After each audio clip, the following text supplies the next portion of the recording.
Hello. Well, thank you, Middleway Words, for inviting us. And I'm delighted that Jane Rodgers is here to take part. Jane and I actually know each other through Extinction Rebellion, which is one of an unexpected benefit of joining XR. And we've become friends through that. But I'm delighted to have Jane here. She's a supremely gifted writer.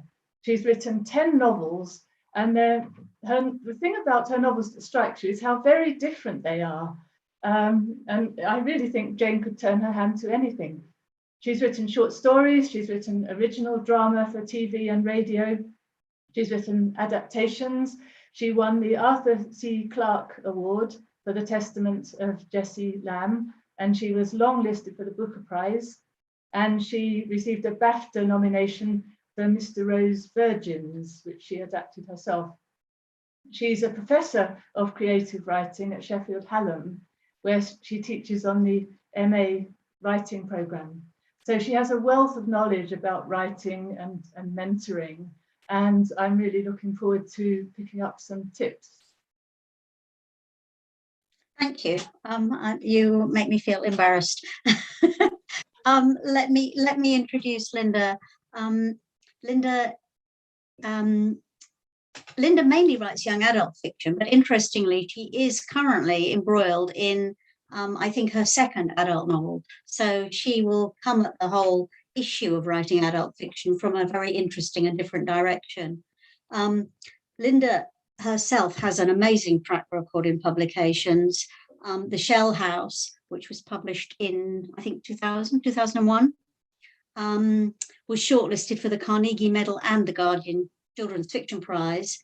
And Sisterland was also shortlisted for the Carnegie. Set in Stone, which is a Victorian Gothic mystery, won the Costa Children's Book Award in 2006. And that is a crossover title, which has also been published by Black Swan as an adult book. A book of Linda's that I loved is The Key to Flambards, with its disabled 14-year-old heroine, Grace. And that book, for me, that really kind of shows Linda's strengths, because her characters spring to life on the page, and she's writing about an issue which is difficult, a life-changing situation, and she writes about it with great empathy, but she also manages to completely avoid sentimentality, which is great. Her latest title is not fiction at all, it's this. Oh, is it showing back to front? No, that's the right way round. Oh, it's showing back to front on my screen. How funny. It's like a mirror. Okay. This book is cruelty-free, which is a fantastic book for adults and I think for teens, about the kind of choices that you can make in your life, in what you consume, in how you behave, in what you wear, to avoid cruelty to animals. And that's recently published, and I would recommend it very highly. Thank you, Jane. Okay. My turn to be embarrassed. So loads to talk about. And as I said, your novels are strikingly very, very different, ranging from your latest, Body Tourists, which is set in 2045 and involves people being able to have a kind of holiday in somebody else's body, in a young, youthful body, and you use a range of voices in that. And something completely different, Mr. Rose Virgins, set in the early 19th century in a strict religious community and with a range of voices. And it's been said of you that you never write the same book twice, which is true of every author, but particularly for you with your very different settings. And I think every new novel should be a challenge, but for you perhaps it is particularly with these widely differing settings and backgrounds. So we want to look at a little bit about how a piece of fiction begins. So could you tell us about one of your novels, how the original idea grew to the point where you knew it could be a novel? Okay, it's a good question. You say I never write the same novel twice. I mean, obviously one doesn't, but also I think, I mean, I know that there are some writers who, you know, maybe will have a success with a certain kind of novel and will then, in a way which is probably very intelligent for a career, continue to work in the genre. or to continue to work in that vein. And I guess what I should say is that I get bored quite easily, and I don't like to be in the same arena. So having started by writing fiction set in the present, I then moved on to historical fiction. And I thought that was enough. But then I ended up writing The Testament of Jessie Lamb, which is set in the future. It's future fiction. And when I think about how that book began and where it started, it's interesting because that book started from a topic that I had wanted to write about for a long time. And one of the feed-ins for me in writing a novel is a big idea that I want to explore. So the big idea in The Testament of Jessie Lamb is to examine that moment in the life of a teenager where the teenager feels that they are adult enough to make their own decisions and to act for themselves without their parents stopping them. And they rebel against the parents. And from the parents' point of view, it's the moment where the parent looks on in horror as their child does something which is probably dangerous or idiotic, and in the parent's view. And obviously, I came to write that book at a point in my life where I had been a child, but also been a parent. And so I was interested in looking at that moment, that coming of age moment from both sides, from the child and from the adult's point of view. And I was interested in exploring it in a very even-handed way so that the reader would sympathize both with the child and the parents, or at least I hoped they would. I hoped that I would present it even-handedly. And then I tried to think what the rebellion would be. And obviously we have all rebelled as teenagers, but, you know, it's probably something like, you know, having a drink of alcohol when we were underage, or, you know, going out. I mean, in my case, going out with a boy when I told my mum I was having a sleepover at a friend's house. I mean, it's rebellions which are not really going to cost the earth. But I wanted a very dramatic rebellion that would have a big cost, that could have the cost of a life. And so I thought about it, and I thought, well, I'll make her a suicide bomber. I'll make her. I already knew I wanted to write a girl. I'll make her have a cause that she really believes in, and she's going to become a suicide bomber for that cause. It's a good cause, but of course her parents find out and they are appalled because nobody wants their child to die. However, the more I thought about it, the more I realized that it wouldn't work, because most people have very strong prejudices against suicide bombers for the simple reason that they often kill innocent people along with their targets. So I thought, no, I don't want that, because people will judge her and they will turn against her. I have to find something where there's no, where people have no prejudice, where people have no prior assumption that the action is good or bad. And that, after much mulling and thinking, forced me to realize that I actually had to set a book in the future, which I found quite scary, and was not something that I embraced gladly at all. But I thought about it, and the more I thought about it, the more I thought, well, okay, I can find something that she can try to sacrifice her life for in the future, which people don't have prejudice about.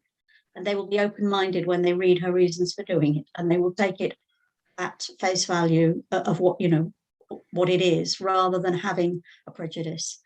So I was forced to set my book in the future. So the big idea was there for a long time, and I guess the big idea came out of my life and came out of that interest in parents and children, which is a topic I return to often, even though the books are set in different time periods. But then a lot of other things fed into it to make it into a novel.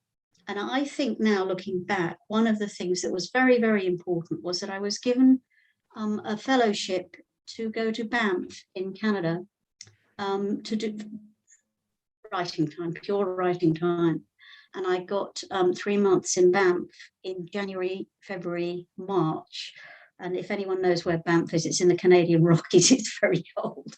And it was amazing. The scenery was amazing. There was deep snow. I didn't know anybody. It was a completely new world. And that somehow helped Jessie Lamb hugely, because it helped me to just a kind of divorce from everything I'd written before, and it was a really new start, a really new kind of book that I was writing. And so place, I would say a big idea is important in starting a novel. Place is really important for me. And then, the other things start to kind of stick to it. I think people often assume, people who don't write fiction, that you have an idea and that's it. But in reality, you have the idea and that's only the start. It needs things to sort of marinate, doesn't it, and come together. I like to think of it as ingredients slowly coming together, and that can take a while. Exactly. That's right. I mean, well, you tell me. I mean, tell me about one of your books and how the recipe came how the recipe was made and the ingredients marinated. Yeah. Before I do that, you said you were going to hold up your book and you didn't, so I'll hold it up.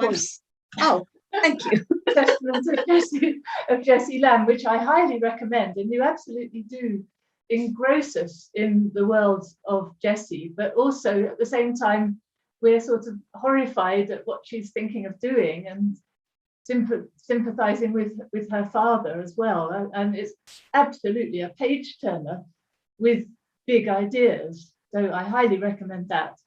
One of mine.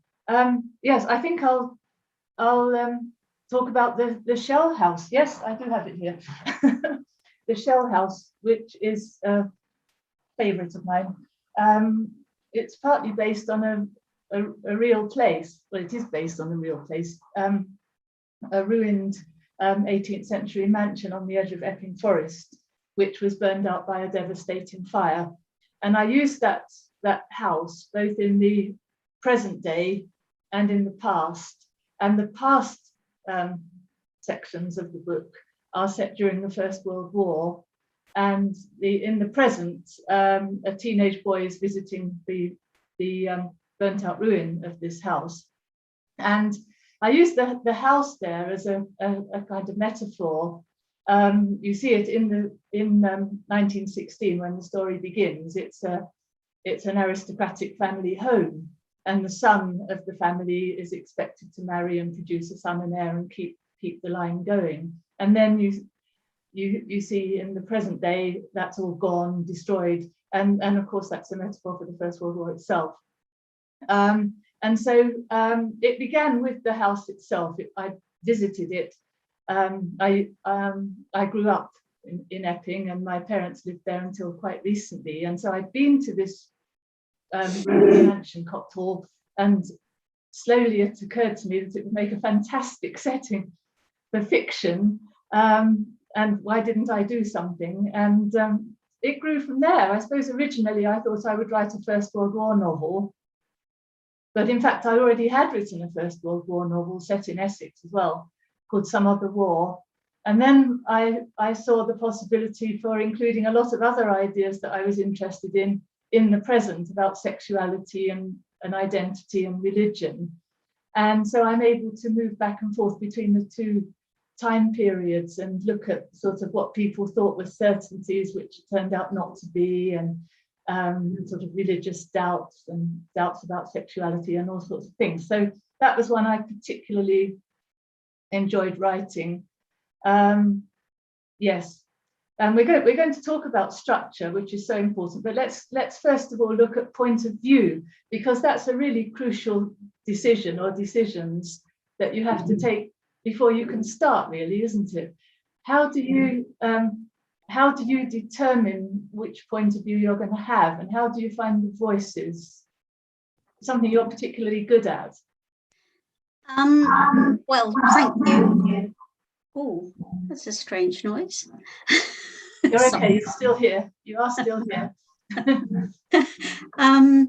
Yeah, point of view is something that I've always been fascinated by as a writer. And if I actually look right back in my kind of history as a writer, I suspect that I was very influenced by something that happened to me at university, which was that I was involved with a group of writers who were writing and wanted an audience for our work, and we were quite energetic and enthusiastic and couldn't be bothered to hang around to get things printed in that boring old-fashioned way. So we were a performance group. And so I wrote for performance.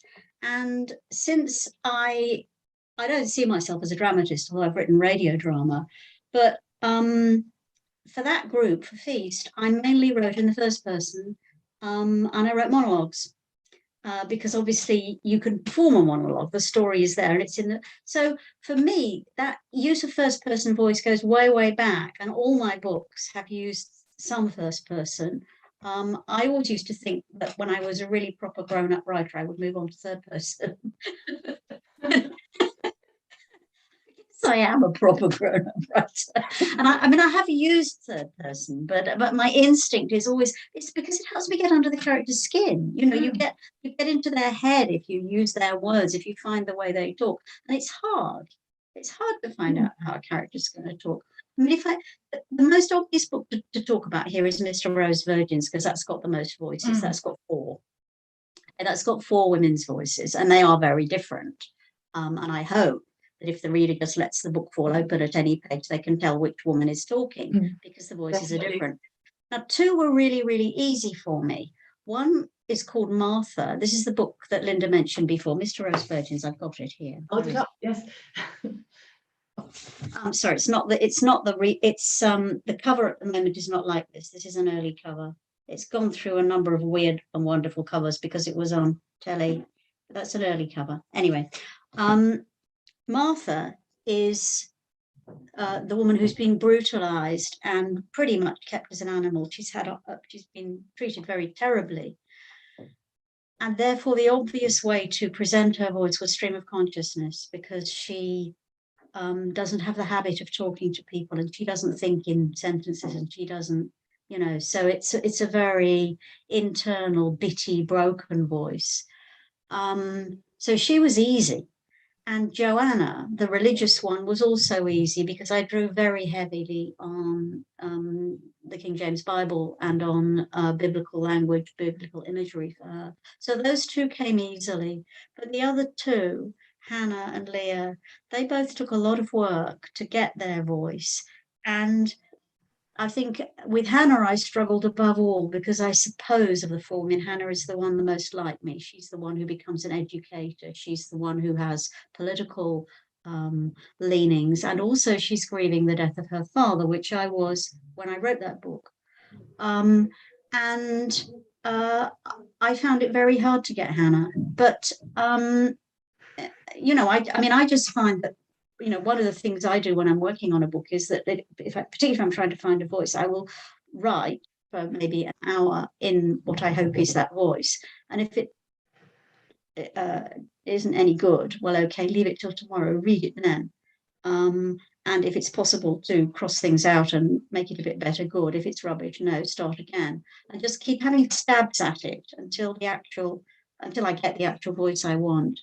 And that's yeah, I mean, that's the best advice I could give to anyone else, really. I don't know. I mean, how do you do it? I don't know if there's a good way. No, I don't know. I don't think it's such a feature of my writing as for yours. I don't very often use first person. I know that that doesn't mean that you're not using a voice. If you're using sort of close up third person, you're still, you know, thinking that character's thoughts, as it were, thinking like them, and so it's still important, but perhaps not so crucial as the first person that you've talked about. But I think the monologue training is a great idea, actually. Do you still, in effect, try out monologues for the characters as a warm up? I write more. Yeah, I do. I mean, I find that even if I'm going to end up with third person, I'll write my way into the character with first person initially. And that is really helpful for me, because, you know, when you're writing in first person, you're figuring out what their vocabulary is, and that tells you so much about the character. So, you know, the language is the character, which is which is very satisfying. And I mean, nearly all my short stories are first person, and I guess they are monologues. I mean, that's why you know, the ones that have been on radio, they've been first person monologues. you spoke about the necessity of avoiding sort of cod 19th century idioms, or making it sound spoofy, I suppose, is the risk. That's a balance to strike, isn't it? Did you find that difficult? That's a really interesting one. And with Mr. Rowe's Virgins, that was where I struggled with that, because that was the first historical novel I wrote. And I really beat my head against it for quite a long time. I immersed myself in the novel set in 1830. I immersed myself in literature of the period, and I am actually a very good mimic in writing, which I think probably a lot of writers are. I'm very good at copying people's style, but that's what was on the page, a copy. It was just slightly embarrassing. And not what I wanted to do. And eventually I thought, for God's sake, why am I inventing the wheel here? How have other people done it? And I had recently read, at that time, I had recently read Oscar and Lucinda and thought it was wonderful, by Peter Carey. The which is 19th century. And I thought, how's he done it? And so I went back to Oscar and Lucinda, and what I realized was he wasn't using cod 19th century at all. What he was doing, he was writing in quite formal English. He obviously wasn't using any anachronisms. He wasn't using any idioms, but it was just kind of classical English prose that was timeless. And I thought, oh, thank you. That's, that's what I need to reach for. It's as much about the sentence structure, isn't it? And the rhythm of the sentences as the choice of vocabulary. Absolutely. In a way, that doesn't draw attention to it as much as sort of putting in every idiom you can find. Yeah. And actually then, I then went on to write Promised Lands, and I have got that because it's got my favourite cover. That is beautiful. It is a detail from a John Martin painting. And that's set in 1788, but that's based. The story is, the research I did drew very heavily on journals from officers who sailed on the first fleet to Australia, which is what the book's about. And so by the time I'd read all the journals, it was great. I could, I wasn't parroting the way that they wrote, but I was immersed enough in the language, feel very confident about that one. Yes. I suppose the nearest thing for me was Set in Stone, where I have two alternating first-person viewpoints. And I found that I sort of slipped quite easily into the vocabulary set in 1896. But I wanted the two voices not to be identical, of course, and that I found quite difficult. I did think about that a lot. And there are things, it's to do with the sort of formality or informality of the sentences. One of them writes in a very sort of measured, correct way, and the other one, the writing sort of reflects slightly haphazard thoughts, and so there are dashes in the middle of sentences and incomplete sentences and things like that. So I did enjoy that, but unlike you, I tend to automatically choose third person, a sort of close-up third person. But tell me, did you, when you were writing those two voices in your alternating chapters, did you write it like that? Did you write one chapter in voice A and then the next chapter in voice B? Or did you write all of A and then all of B? Oh, no, I did write them in the order they are in the book. But I always find, now, the book I'm writing now has three different viewpoints. And I can never sort of finish one chapter and go immediately on to the next chapter with a different viewpoint. I have to walk away, leave it, think myself into it and come back sort of as that other person. Exactly. That's, what I ended up doing with Mr. Rowe, I wrote each one, I got one character and then wrote all of her story. So that, because I found it very difficult leaping from one voice to the next. I like to settle into one and then run with it. And so all the books which I've written with more than one voice, I've tended to write the whole of one and then the whole of another. I'm leading us on to structure actually, because this structure. Yes. But I suppose what I'm saying is that for me, once getting into a voice and having that in my head, I find it much easier to stick with that, and I find it very discombobulating to chop and change from one voice to the next midstream. I think what I like about doing it my way, though, I mean, I can see the advantage of yours, but doing it my way, I think it helps me to see the juxtapositions, how, one thing that's hinted at in one person's narrative contrasts maybe or echoes something in the next bit. I know you can look at all that again later, but yeah, I haven't ever even thought of doing it your way. That's interesting. It's interesting, but actually your way is much more economical of the writer's time, I suspect. I waste an awful lot of time because I write a lot that I can't use at the end of the day. And the biggest example of that absolutely is in Jessie Lamb, because originally I was going to say it was two voices. It was three voices. It was Jessie's voice, her father's voice, and her mother's voice. And gradually I realized I didn't need the mother because the father could speak for both parents.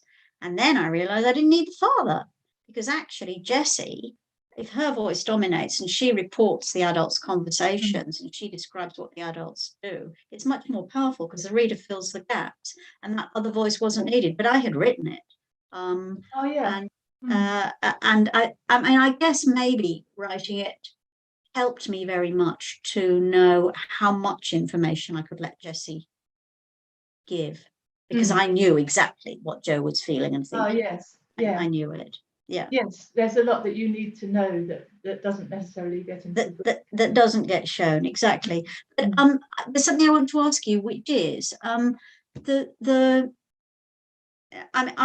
feel as if I'm completely at liberty to choose the voice that I want and to make it as as dark or as light or whatever as I wish. But do you find that you've got any different feelings about it when you're writing young adult fiction? Are you constrained in the voices you can use at all? I don't know about constrained, but I think there is one thing that is different. I mean, I'm now writing adult fiction, as you said, and in many ways, I don't feel that I don't feel that I'm doing anything different. I'm still thinking about structure and voice and perspectives and so on. The actual writing does not feel different, but I think what does feel different is the sense that writing for children or young adults, I do feel that there is a kind of responsibility to the reader. And I don't think you need to feel that as if you're writing for adults. For instance, I don't think writing for young adults, I don't think you could persist with someone who was anorexic, say, and persisted with refusing to eat to the point of death. I don't think you could do that in a novel for young adults, not being inside that person's head.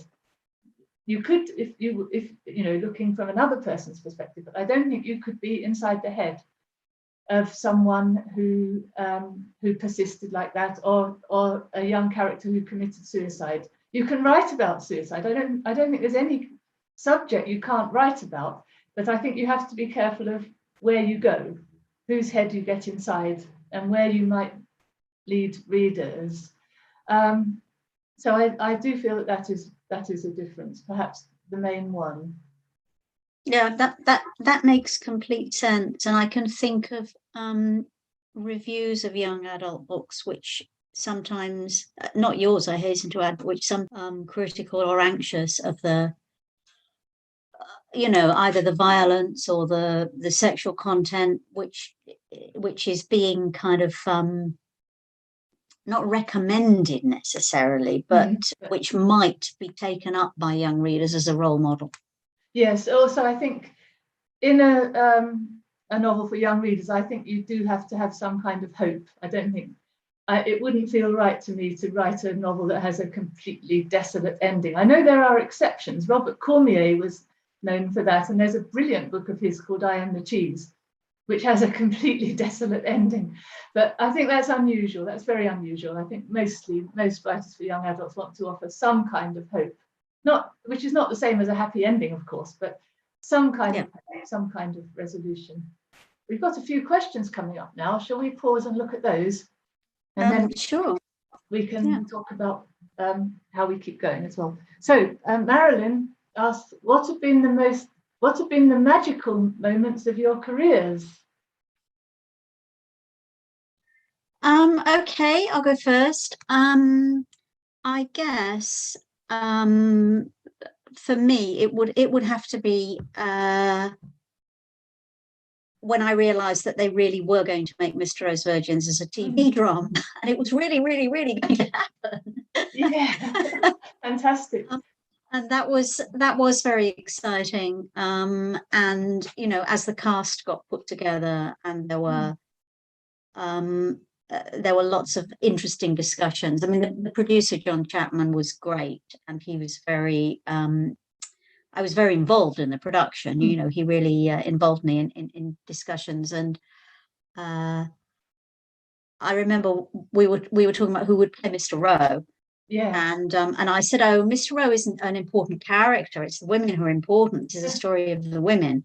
And he said, yeah, but you've got to have an important man, because you know, otherwise the charisma isn't going to work. He's got to sort of hold sway over these women. So I said, well, who are you thinking of? Thinking, oh, I probably won't even know who he's talking about anyway. And when he said Jonathan Pryce, I was like, oh, really?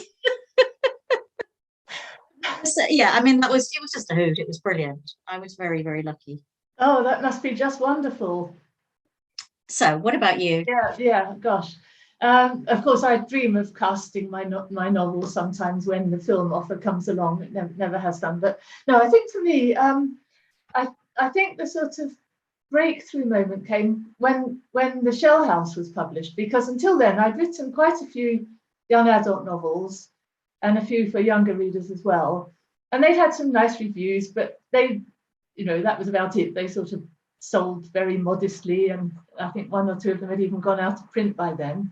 And then when The Shell House was published, it got attention straight away. It got reviews in the national press, and it was, as you said, it was shortlisted for the Carnegie and the Guardian. And it was just that feeling, it felt like an utter vindication. I thought, someone values my work. And that was just so marvelous, you know. Yeah. It didn't matter that I didn't win those prizes. It, you know, just somebody rates my work. Somebody has read it and has praised it, and that really gave me such a boost. Yeah, that's great. So we've got more questions. Have either of you ever written the ending before you finished the first draft? Do you want to go first? Oh, okay. Thanks. I nearly always know how I'm going to end. That might change as I get closer to it, but I nearly always know where I'm going. I sort of think of the novel has a kind of, well, the famous arc idea, where you start here and you end up there. Hang on, am I back to front? Yes. And I know where I'm going to end up. I don't know everything that's going to happen to get me there, but I haven't ever actually written the ending. No, I have it in my mind. Yeah, I think my answer is probably the same. I think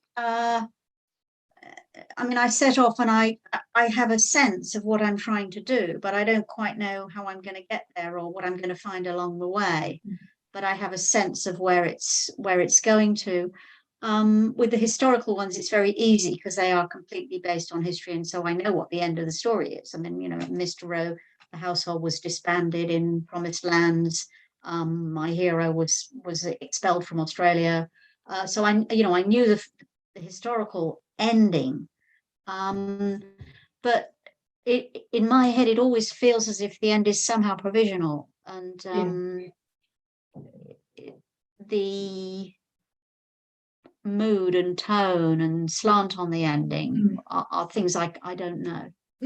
I nearly always find that it's not the last chapter, it's the chapter before the last chapter that always ends up expanding somehow. I think I'm reaching the end, and then I realise, no, I've got to have this other whole chapter first. I don't know why that should be, but it often happens that way. Well, I got told off for ending my first novel too abruptly. So maybe you're expanding before the end is a natural sense of rhythm about not doing that. I mean, I kind of agree with the criticism when I look at it now. It does end very abruptly. And it's almost like the reader needs time to because the reader knows how many pages are left. You're thinking, oh, how, how are they going to end it in 3 pages? And so that sense of a graceful movement towards the ending is probably something that the reader appreciates. And we've got, what advice would you give to yourselves as new writers if you could go back and do that? What have you learned along the way? That's a big question. Thank you, from Fran Hill. That is a big question. I think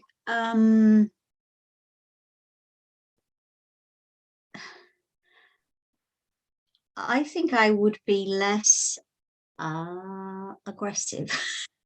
Less aggressive? I think, yeah. I mean, when I look back on myself as a young writer, I mean, I always had great confidence in my own work. And I was extremely lucky in that my first book was picked up straight away. I didn't go through all those rejections, which a lot of people have to go through. And the first book got some reviews in the national press. It was noted, and I was flagged up as someone of promise. And then I kind of I assumed that things would build from there all the way. And I think I just probably wasn't very kind either to myself or probably other people, in the sense that I got very frustrated when I felt that my advances weren't big enough. There wasn't enough publicity, not enough was happening. I mean, now I'm old and I've had a couple of novels rejected, and I know what that's like, and I see what the world of writing really is like and how unfair it is. I think, I was a bit arrogant, and I would go back and be less arrogant. And I think things might have been different because of that. How about you? I think it's a pity we didn't know each other back then, because I think I was the opposite, really. I was too timid or cautious. I didn't know any writers. I didn't have an agent when I started. I just sent my book off to publishers and did get lots of rejections. And then the marvelous moment when somebody took on my first book. I think perhaps one thing I would definitely do differently is approach agents from the beginning. I think nowadays people do that because so many people are on courses. There are so many creative writing courses in universities and elsewhere, and I think people are trained in how the book world works. And I think nearly always they'll be trying to get agents. In fact, those courses often put them in touch with agents and have competitions that bring their work to the attention of agents and that sort of thing. But I hadn't even thought about it till I was on about my 3rd book, I think. So I think maybe that would be the one thing I would change, because I suppose when I started, like many people, I was just so grateful to have a book published that I probably would have paid the publishers if they'd asked me, but I didn't know enough about publicity and promotion and that sort of thing. So it took me a long time to establish myself, really. It was a slow start. I was still teaching full time as well then. So another thing is I would have given up teaching job sooner and devoted myself to the writing. Would you have done that full time? Would I have written full time? I wish I had done that sooner. I did. I've been published for many years. 12 years, I think. I carried on teaching after I was published, and I was mainly writing a novel in the summer holidays. I can't think how I did that now, because I really have slowed down, and the amount I can write in a day. No, that's really hard. That's really hard. I mean, I have continued teaching on and off all the way through, because I really like the contact, and I like the way teaching makes me think about writing and gives me new ideas. But I couldn't, and ever since I was first published, I've gone part-time. Yeah. Because I just needed more time to write. Yeah. Yes, yeah. It's so demanding of time. We've got another question from Linda Sargent. What do you hope for from your publishers? Publicity. Yes. publicity, exactly. And you just want them to get the book out there, don't you, to bring it to people's attention. There are so many hundreds and thousands of books out there, and yours has got to compete with them, and people need to see it. That's right. And you just get the feeling that, massive publicity budgets are spent on, J.K. Rowling and people who don't need any publicity. Yes. And the poor old mid-list writers, they just languish. Our books go onto the shelves in ones or twos in a bookshop. If they haven't sold within 6 months, they're removed, and that's it. It vanishes. I think things have got harder and harder for the mid-list author in recent years. Yes. Absolutely. We haven't managed to go through all our topics, have we? But do you think there's one vital thing we ought to discuss before we stop? I think we ought to talk about how we keep going. Now, I know that both you and I have talked about this because we're both in Extinction Rebellion and we're doing a lot of campaigning stuff.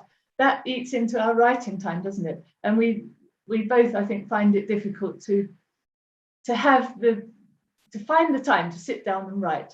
But we need to keep going. What tips would you offer, well, me or anybody else, about how you keep going, how you get the work done? Okay. I think there's two things. I mean, one is the inherent need to write. And I can troll along doing other things and ignoring that for quite surprisingly long periods of time. But there is a need to write. And I heard Zadie Smith say something which really resonated with me. She said, I write in order not to sleepwalk through my life. And I thought, yes, okay, that makes complete sense, because when I write, for me, writing is a process of trying to understand something. I'm engaging, really. I mean, it's the deepest level at which I engage with ideas, not in talking, not in reading, but in writing. I really grapple with ideas. So I thought, yes, I write in order not to sleepwalk through my life. So there's that need, which is important, but the mechanical thing of keeping yourself going day after day is a different thing. And my discipline used to be much better when I was younger than it is now. But what I used to do was just basically I would sit at my desk as soon as the kids had gone to school, or when they were younger, as soon as they went to sleep or whatever, and write for as long as I could, which was usually 3 to 4 hours. Mornings are my best time, and I would ring fence them. I would take the phone off the hook. I think it was in the days before answer phones. I can't remember. And I would, my friends and family would know, leave Jane alone in the mornings. And I just ring fenced it. And I just went for, even if I couldn't write anything interesting, I would sit there and beat my head against the paper for 3 or 4 hours in the morning. And I think that's the only way to do it. You just have to sit down and do it. I think you have to have some kind of discipline, don't you? Even if it doesn't look much like discipline to anybody else. Susan Birch is asking, do you have set times in your day for writing, or is it more fluid? And I've just answered that. So what about you? It is fluid, but also I always try to write first thing. I like that. Sometimes before I've even got dressed, I'm at my laptop. And if I can do a burst of writing, maybe an hour or less than an hour even, but that gets the day off to a really good start, and I can come back to it. So I try and have at least 2 bursts of writing. I rarely write for longer than an hour at a time, but several bursts in a day would be a really good day, I think. Yes. I think, people who do, like a whole day of writing, I don't know how the hell they do it. I can, what I find when I'm on with a novel is that I can build up my stamina. And so I can go from, I'm currently, I think, starting a new novel, and I'm on about 2 hours. And if it goes steadily, I will be able to build up to, with any luck, about 4. But that'll be it. I can't do an 8-hour day writing. It's a ridiculous idea. My brain won't do it, or it would write rubbish. I think one thing that I have learned quite recently really is not to worry so much about the bit I'm writing now. This morning, for instance, I was writing a bit that really was quite stodgy. It wasn't flowing, it was difficult. But I try to think now, well, don't worry, carry on. You can go back and sort that out later. But the really important thing is to carry on. And it's always, I find it much easier to revise than to do the first writing. In fact, I love revising.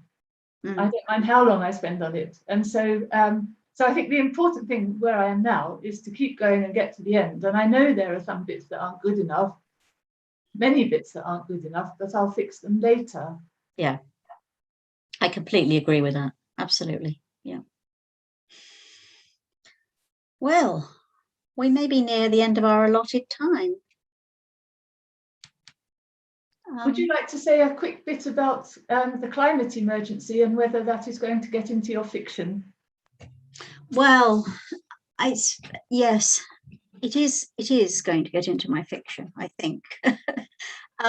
It has got into some of my short stories. I think the climate emergency is an incredibly difficult topic for writers because obviously, as you will all know, the climate emergency is incredibly bad news, and nobody wants to read a novel that just tells you, oh my God, the sea levels are going to rise and the storms are going to come and everything's going to be awful. I mean, we know it anyway. We don't want a fiction book to tell us it. So I found it really hard trying to find ways into writing about the climate emergency. But I have been very encouraged and heartened by a couple of books I've read recently where writers are dealing really skillfully and inspiringly with the climate emergency. And I think the one I would, at the moment, the one I would single out is Carrie Spray. And it's called When the Lights Go Out. And it was published, I think, earlier this year. Yeah, I think it was published maybe about 6 months ago. And it's a domestic novel. And the husband is a climate emergency fanatic, and his poor old wife is just trying to, keep the kids happy and keep the house going and deal with his increasing madness. And it's very, very powerful because what it does is it makes that massive, too big to write about catastrophe domestic and attaches it to character. And I think then we can engage with it as an idea. Yes. One that I'd recommend is The High House by Jessie Greengrass, which is similar. It focuses on a small group of people, and it looks at first at the sort of doublethink that we train ourselves in, or that society trains us in, where on the one hand we think we carry on as usual, worrying about the things we worry about, income tax rises and birthdays and Christmas and holidays, and on the other hand there's this enormous catastrophe, and we sort of carry on as if that doesn't matter, as if it's not the elephant in the room. Exactly, a huge elephant in the room. Yes. So, well, I'll be very interested to see what you write next, Jane. Well, likewise, Linda. So we're a mutual admiration society, folks. Oh, we've got a nice question here. Super conversation, Linda and Jane. I loved your answers to my questions. Really fascinating. Well, thank you. Thank you very much. And thank you, everybody, for listening and for your great questions. Yes, thank you. And thank you, Linda, for being the main question asker. It's lovely to speak to you. We're usually planning a meeting or something, or making placards or something, rather than talking about fiction. So this is it's a treat. Yes. It's a treat. Thank you, everyone. Thank you. Bye. Bye.